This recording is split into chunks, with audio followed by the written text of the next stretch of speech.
L'antic port romà ubicat a les actuals sorres de Viladecans va centrar la darrera sessió del cicle de l'any 2010 dels capvespres de Can Amat.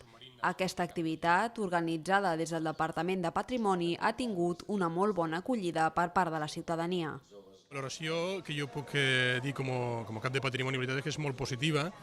Primer, per la qualitat de les conferències per una banda, però també pel públic assistent. Nosaltres la veritat és que pensàvem que al ser un tema una mica específic i un tema dedicat a l'arqueologia, doncs la veritat és que tindríem un públic com en família i per sorpresa nostra aquest tema de l'arqueologia ens ha demostrat que a la gent li interessa i la veritat és que hem anat emplenant cada dia al pati de Can Amat. El nexe d'unió de les 4 xerrades que s'han celebrat entre maig i juny ha estat l'història antiga del municipi. El que ens han vingut una mica és a refrescar l'avenç que hem fet en la recerca arqueològica al llarg d'aquest pràcticament 10 anys, amb les noves troballes a la bassa de laminació, a la zona de Can Tries del Mamuts i també al forn de Can Manyoses, que ens indica que a Viladecans, com ja intuïem, hi havia una altra vila romana. Per tant, ha estat una mica fer un repàs al món antic, al món prehistòric també, però bàsicament al món antic.